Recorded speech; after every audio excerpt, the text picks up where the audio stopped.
Hello, everyone. Welcome to another edition of 15 Minutes of Fame. I'm Al Gilbert, the Chief Listening Officer for AdvisoryOptions.net. Today, we explore some of the history of Pan American World Airways, better known as Pan Am. My guest today is Dan Colussy, former President and Chief Operating Officer of Pan Am. Mr. Colussy worked for Pan Am from 1970 to 1980. Recruited from TWA, Dan moved quickly through the ranks from Vice President of Marketing, Senior Vice President of Marketing, Executive Vice President of Marketing and Services, and then in 1978, elected by the Board of Directors as President and Chief Operating Officer. In 1980, he resigned from Pan Am to pursue other interests in aviation, satellite communication, and venture fund investing. Dan Colussy, welcome to your 15 Minutes of Fame. Thank you. Just to clarify my tenure, I resigned at the end of 1980, so I had 11 years at Pan Am. All right, good. Through 80. Excellent. Okay, so let's start in 1970. You came on board to Pan Am the same year that Pan Am introduced the game-changing 747, the commercial aviation. So Pan Am was the first international carrier. I believe TWA was the second. How long did Pan Am have the marketing advantage of the 747 before other foreign flag carriers from Europe and Asia could compete with their own 747s? It didn't last too long, unfortunately, even though we were the first to order it and really kicked off the whole 747 program with Boeing. The 747 was originally designed as an Air Force cargo airplane. Competing with the C5, and they lost that. They decided to build a commercial version, which our then chairman and founder, Juan Tripp, that intrigued him. And in fact, I followed his common practice of always buying the first and the fastest and the biggest airplanes, which he had done pretty much through the history of Pan Am and been very successful at it. The delays that happened between the ordering of the airplanes and the actual delivery of airplanes, we were the first ones to get them. But a huge amount of, I don't know the actual number, but a very large number of 747s were ordered by airlines around the world. The U.S. domestic carriers didn't order many of them, but the foreign flags, much worldwide, were the major ones. Put in very heavy orders. And so we had a temporary advantage. I think the first 10 or 12 airplanes were, solely to Pan Am, but then they started to be delivered. We ordered 25 initially, followed by another order of 8 for 33 of the original 747 100s airplanes. We ordered some subsequent 747s later on, the special performance SP 747s. So would you say you had maybe a couple of years, 70 to 72? No, it wasn't that long. Okay. It was months. Okay, that when others began to get them, TWA got them quickly, and then the foreign flag started to get them. And we were intermixed with that as we get later deliveries. But we certainly got credit for the development of the 747, and we were certainly the first one. So it was an advantage, but it was not that long lived because, and then of course, so many airlines bought the 747s that there became an overcapacity situation worldwide. Because as I've commented before, the decade of the 70s was a recession-prone 10 years. The history is, I think, well known. Yeah. Well, let me.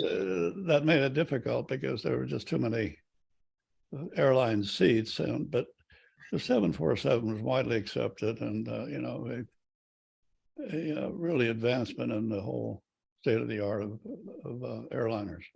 Yeah, no, it was. Let me interject. So the Pan Am Museum Foundation, based in Garden City, New York, recently published a very comprehensive interview with you, which I encourage our audience to listen to. Just go to thepanamuseum.org and click on podcasts. And the museum also has a very large YouTube library of TV advertisements of Pan Am from the 70s, 80s, and 90s.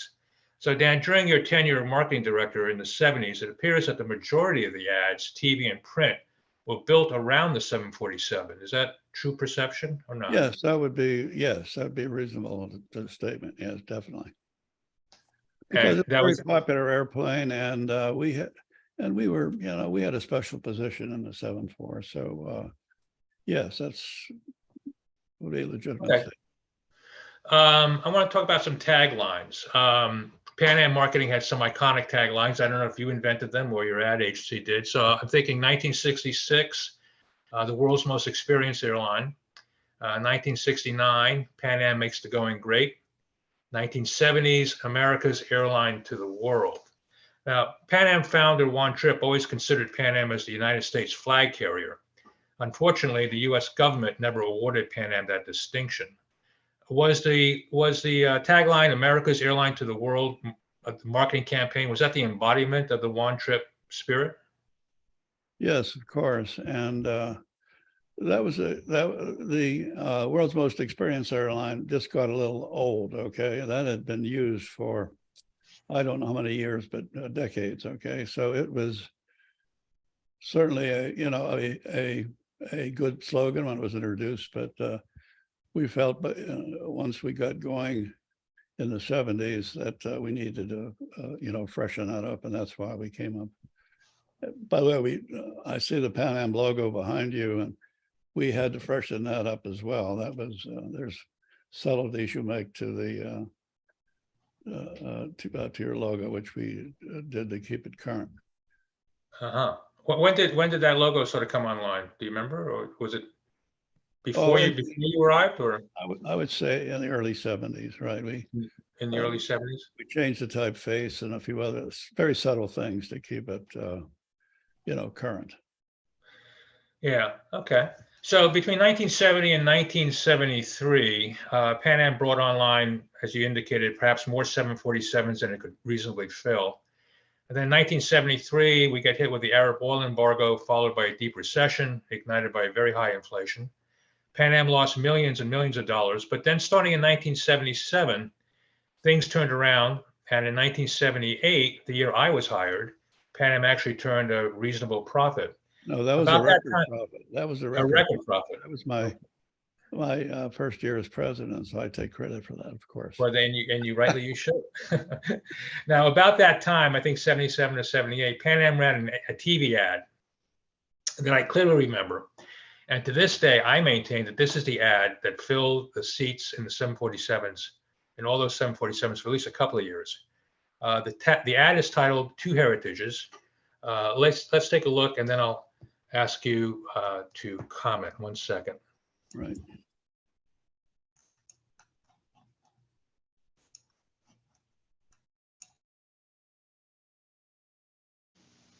In America, there are millions of Italians who've never seen Italy,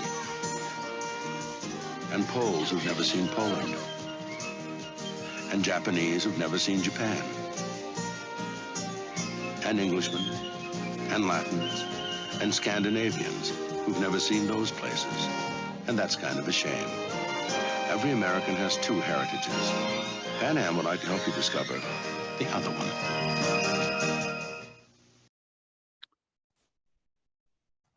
Yes, I was very much involved in that. I'm of Italian heritage, and I was kind of sensitive to this area, and it turned out to be a very successful strategy because it did, remind people where they came from and their need to go back and really explore their heritage. And it did hit a sensitive spot, and you said it earlier. It was a very successful campaign because it hit the right note with a lot of people who weren't really considering international travel. Yeah, no, I of their heritage and said, yeah, they're right. I've never been back to see where my grandparents came from or whatever, and it turned out to be a very good campaign. Yes. Yeah. Now, what I think made this ad so successful is that unlike all the other traditional 747 ads. It did not speak to the selling points of the unique 747 aircraft or the great service on board or any particular international destination. Instead, it spoke to the core value of going home. So I'm Norwegian American, you're Italian American, my wife is Polish American. I think this really resonated with the public during troubled times. I certainly agree with that, yes. So speaking of troubled times, let's talk about international terrorism. What started out as relatively innocent diversions to Cuba in the late 60s quickly evolved into horrific episodes of aircraft destruction and deaths in the 70s. How did you balance a marketing campaign of business and leisure travel against the fear of airline terrorism? And I imagine you didn't air any TV commercials during the hours of the evening news. No, it was, we had to be careful there, of course, but I would say that we managed generally to avoid any really downturns because of terrorism, even though we certainly had our share of it. I think, I don't know whether you heard this before, but the most humorous act we had on a hijacking was on our flights to our 747 flights to Rio out of New York. We had 2 or 3 occasions they were hijacked to Havana. And these were just Cuban, refugees who wanted to get back home. It was harmless. Mm-hmm. So they landed in Havana, and usually you take, you dump the hijacker off, and he'd be happy to be home in Cuba. And maybe an hour or so we'd leave, and wasn't too bad. So one time, about the 3rd time this happened, the aircraft was stuck there for about 4 hours. So I finally started saying, "What's happening down there? Why isn't that plane being released?" That's what had happened in a couple of previous occasions. And it turns out that Castro had never seen a 747. So he called us, "Don't let it leave until I get there." So he went to the airport, and the captain showed him around, and he thought, "Hey, this is great," and so forth. He left. "Okay, you can go now." So after about a 4-hour delay, we resumed our flight to Rio. I'm just giving you one of the lighter sides of the terrorism thing. Yeah, no, yeah, that is great. But as the ads were being scheduled by your agencies, were they cognizant of what time of the evening to air them and not air them? Oh, sure, that's right. Of course, we advertise all over the world, of course, and we ran ads in multiple languages, and all the major countries that we served. Yeah, I've seen some of those ads, and yeah, I've seen them in French, German, and Japanese, Spanish. Yeah. Mm-hmm. Going back to terrorism for a second, so as part of the theme of America's airline to the world, all Pan Am 747s carried a large and distinctive image of the American flag on the tail. Mm-hmm. The name Pan Am was already well known to terrorists as an American brand, but did anyone on the executive floors of the Pan Am building consider that the American flag was kind of like a red cape to a bull, and perhaps it would be a good idea to either remove the flag or remove a smaller version to a less visible part of the aircraft? No, not at all, because I think that was a real symbol to a lot of people. I've heard dozens of times from letters from passengers that would say that, lived in a country, for some foreign country, and it was so great for them to get back onto a Pan Am airplane because they now felt they were back in the United States. And that was a real plus for us with, especially with US nationals that had been abroad a long time. And to them, it was like coming home, okay, getting on a Pan Am plane with our, US speaking flight attendants and all the American niceties you would find. So no, we were always proud to have that flag on the tail, and I never considered producing it. Okay, your comment reminds me of I think it was back in the 80s. Fortune magazine did probably one of many articles of Pan Am, and I think it was about the Pan Am comeback. And one of my reservation colleagues was interviewed for that, and he said something very poignant, I think, relative to what you just said. He said at the end of the article, Pan Am's brand and image is such that if the apocalypse of the world were known and people were overseas, they would call Pan Am to go home. Mhm. So. That's right. No, I think the only, we had, the US government passed a Fly American requirement for government employees as well, but that would be mostly, State Department, but other agencies that were overseas, they had to fly US carriers, that not only Pan Am, but it could be TWA or whoever, but that was frankly a little bit of a negative to a lot of the State Department people, because the foreign flags always treated them, very special. We did. Of course, we tried to as well. But that was a feature of Pan Am. We were an American carrier, and of course we flew to 80 some countries, 120 cities internationally then, and our trademark was certainly well known throughout the world. We did many surveys, and we always came up with a very high recognition rate worldwide.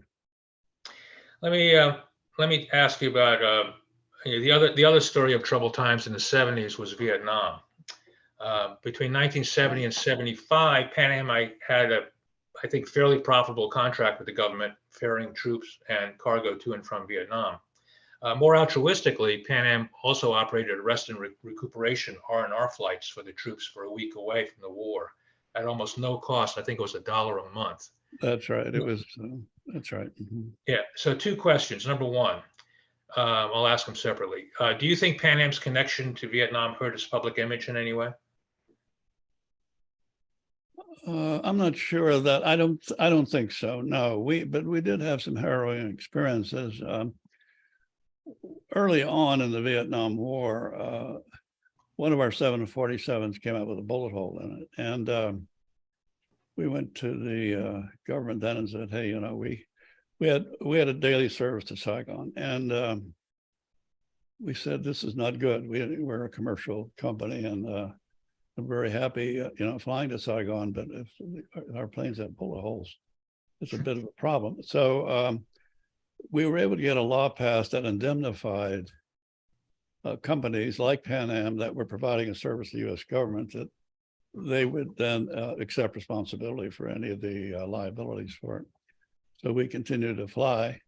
The other Vietnam problem we had on our round the world service, which didn't stop at Saigon, but we overflew Hanoi from, I guess we were going then from Hong Kong to Bangkok, and we overflew Hanoi.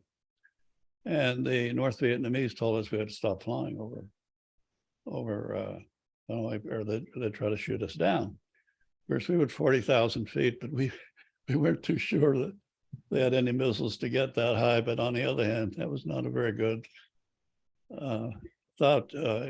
Daily we were exposed to that.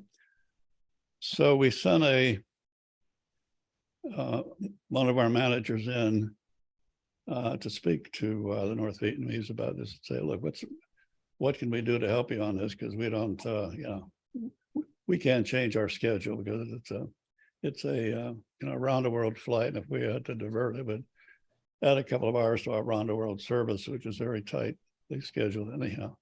So they said, "Well, look, we don't have any airliners, but if you can give us a 707 airplane, for our North Vietnamese airline, that would be happy. That would be good, and we'd let you keep flying over." So we said, "Hey, this is easy," because we had a lot of 707s parked at that point in time. So we flew one in, and taught their pilots how to fly and so forth. So on their first commercial takeoff, they lost an engine on on our 747. So they said that we'd reneged on the deal, and the deal was off. That we said, "No, we'll give you another 707, all right?" Since we flew another one in, and that one worked, and we gave them replacement engines, so they were happy. But that's a little anecdote about North Vietnamese. And the U.S. government let you do that? Yeah, they didn't care. No, it was a commercial airliner, and it didn't have any value as a weapon. So Okay. But it solved our problem. We could continue our round the world schedule without interruption. Okay. Well, the second question about Vietnam was any talk of advertising the R&R flights as a sign of Pan Am's patriotism? Well, no, because it was, what we recovered there was our cost plus $1. Okay, we wanted no profit, and we flew them out to 3 destinations: Hong Kong, Tokyo, and I think Manila, perhaps, I forget, but that was these were GIs that were just on leave and would fly them back. So they had a week's R&R and wherever they could choose it. And it was very well received and accepted. I think we got a lot of credit for it with the U.S. military. But as you know, I think we were not treated well by our own government, and in the broadest sense. We really got very little support from the State Department and other government agencies. In fact, that was one of our biggest problems, I think, frankly. With Yeah, and you I don't want to open up that. That's a whole yeah, no, separate subject. you go into great detail about that in the podcast with the Museum Foundation. Let's talk about sex. The 70s were a time of sensuous and very sexist airline ads, perhaps best remembered in ads by Braniff and National Airlines. Now, Right. Pan Am had some of the most beautiful American and international flight attendants in the world, yet Pan Am never went down that advertising road. Why not? Well, we were much above that type of advertising, frankly, and it, for our status, it would just been totally inappropriate. As you said, we had the best flight attendants because they had to be college graduates or having college. They had to be speak a second language, and they had to be attractive, certain weight condition. Those days, we could have limitations which you could never have today in terms of their weight and size and so forth. I think the most famous thing they did was they had to be weighed every time they reported for duty to make sure they weren't overweight. And so that kept us having a very attractive group of very intelligent, well-spoken flight attendants. And we had no need to, jazz that up in any way. I think we had attractive uniforms for them. We kept our uniforms current, and they were always designed by top designers. And they were chic and current, but they weren't sexy, I would say, to use that term. Yeah, I think the other reality I heard was that while those ads might have played well in the United States, they would not have played well at all in Hindu, Muslim. Oh, no doubt about that. Yeah, that was certainly another factor too. Sure. Yeah.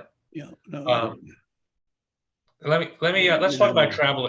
Let's talk about travel agents, since I was one after Pan Am. Pan Am was a very big promoter of travel agents. At the end of every TV and print ad was the instruction, see your Pan Am travel agent. I remember when I worked there, Pan Am was very generous to the travel agents. Together with Intercontinental Hotels, there were endless fam trips to international destinations. And when travel agents traveled on their own, they were given free tickets, upgradable to first class. So my question is, how supportive of Pan Am were the travel agents in return, and particularly in the second half of the 70s, when you were competing with foreign flag carriers who were well known for bending the ticketing and tariff rules? Well, I think we were successful with Pan Am, with the travel agent community in general. That has been a change. I don't want to, take any, super credit here, but when prior to the 70s, Pan Am, I wouldn't say they ignored travel agents, but they really didn't, go after them because you had to pay them commissions. And in those days, the company really didn't need the travel agents that much. But when the 747s came in, we had to really do some serious promoting. So I put a major effort into the travel agents. I attended every ASTA convention.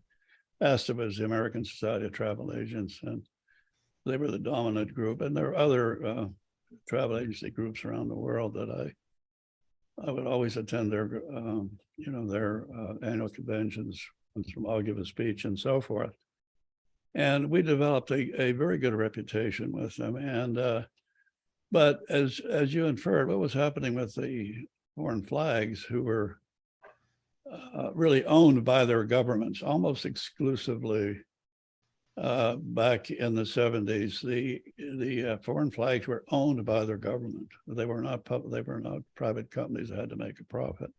That's changed in recent years, but back then, because after the war, after World War II, of course, these companies were devastated. They didn't have airlines, they had no tourism and so forth. So when they were able to start entering the market, which would be in the 60s and 70s, they had to pick up from scratch. So they didn't care that much about the rules on fares and so forth. And they were, discounting tickets and stuff of that nature, which was very hurtful for us. But I think we were largely able to overcome that. We, for the reasons I've already cited, we really focused on agents. And again, the real growth in travel in that 747 era beyond, in the 70s and beyond, the growth had to come from discretionary travel. That is non-business travel. The business travel was there, and we got our good share of it because of our service, especially our first class service and our in-flight dining and so forth. But the growth had to come from the average citizen now, and we could reduce fares because the seat cost of 747 was lower, so we could bring costs down, and we developed tourism out of a lot of countries. For example, the Japanese had never traveled after World War II. Okay, they were just totally isolated. And we put an experiment in out of Tokyo to fly wedding groups down to Guam. The Japanese had a custom then when they would have these massive weddings of maybe 100 couples would get married at once. And so we got onto that, and we started to fly these, and there were charter flights then down to Guam, which was a nice destination. It was nearby and had nice beaches and hotels and stuff, some hotels. And God, it was so successful. We said, oh, let's start flying them to Hawaii. So we did the same thing to Hawaii, a couple flights a day almost to Tokyo, Hawaii, and they were filled. The Japanese suddenly had the wherewithal. And this would have been, in the early 70s. And up to that point, they had not, they were recovering from the war and they had never traveled. So we ended up, you started to see Japanese tourists all over the world. And of course, that's continued. But we did that in more than one country because they were, all these countries, were ravaged during the war, and the population didn't have the means nor the incentive to travel. And when we started promoting that travel to the U.S. from these foreign countries, it really became, very popular. Of course, others copied over time, and then when they developed their own airlines, of course, that was another matter as well. But I'd say we were fairly instrumental in developing the market. Yeah, for no, absolutely. Countries to travel abroad. Yeah, absolutely. To the US. One more question about travel agencies and commissions. 1995, I think, was the year that Delta was the first airline to eliminate ticket commissions. I mean, back-end incentives have always been around. But back in your day, the commission was, I think, 10% of the ticket price, maybe 15% of a group fare. Did you think that the commission model was the right model, or did you consider something different while you were in charge of traffic? No, we thought about that, of course, and I discussed it with many of the, the senior officers of ASTA, which is their organization. And no, that was always a sore point because as I said, the foreign flags would sometimes, offer higher commissions. And So it was always an issue that we had to be careful with. And we had, of course, we had legal constraints because once we published fares and commissions, we had to live with that under US law. And that was, I don't know whether you were aware of this, but we did resign from IATA in the late 70s. I'm not sure what exact year that was, but I'd say 76, around in there. What happened there, and the rationale for that was, IATA was founded, IATA, by the way, is International Air Transport Association, which most airlines in those days belonged to and still do, I believe. And then there were about 600 airlines that belonged to IATA. A lot of the smaller countries belonged as well. And the way fares were set is IATA would have fare conventions several times a year where they would then agree on fares on certain routes. And then as a US carrier, we had to file those with our own government, with the CAB, then still existed, as our official fares, once we agreed at the IATA groupings. And so that became the official fares. And under US law, we had to, we had to live with that because that's the way our system works in the US. And however, the foreign flags, and I wouldn't say 100% of them, but many of them, I didn't have that, constraint. They figured they could discount those fares or offer special commissions and so forth. And that's when we started to hurt, because that's when there was an overcapacity, as I indicated earlier, of seats. And because every airline, practically any significant airline, had a 747 fleet. And it became very cumbersome to us and hurt our traffic growth. So I went to our chairman and Bill Sill and said, we're going to have to, the only way to, and our legal department, and said, we're going to, this is hurting us badly. We're going to have to resign from IATA. And then we wouldn't be burdened by it, because then we could file fares with whatever we wanted to be approved by our government, and those would be our fares. And we could ignore the antics that were going on within IATA. And that was approved, and I went to a meeting in Nice and was personally there and, submitted our resignation to IATA, which was, people were just totally surprised and shocked. Like, Pan Am founded IATA. I said, yeah, I know we did, but we're being abused by the rules now, and the rules aren't being followed by all of the members of IATA. And that actually worked for us. We had, we didn't need IATA in those days, and we had our own reputation and could set our own fares.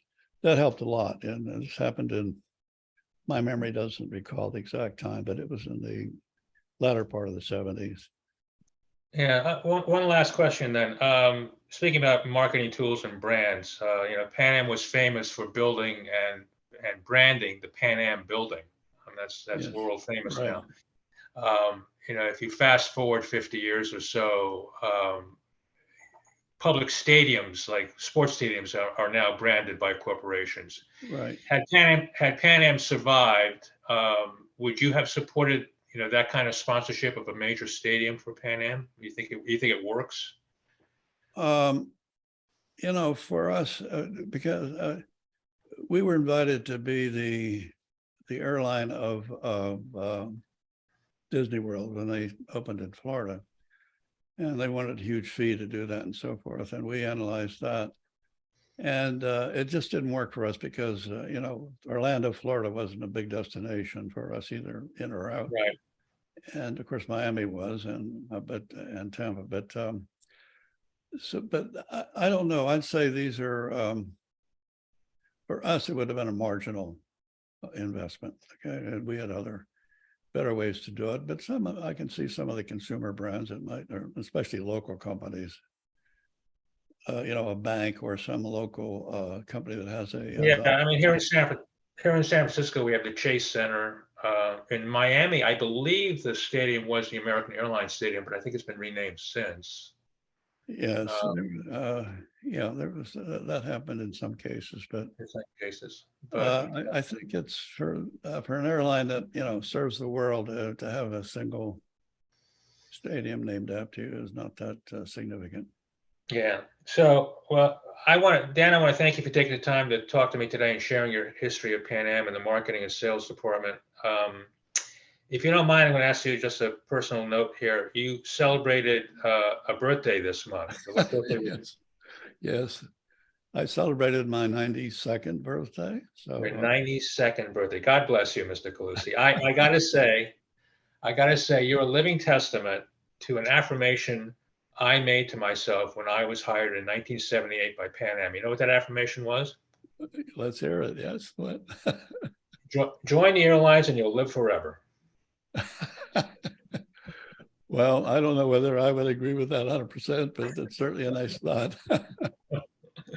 Well, thank you, Dan. You take care now, okay? Okay. Thank you. Stay well. Bye-bye.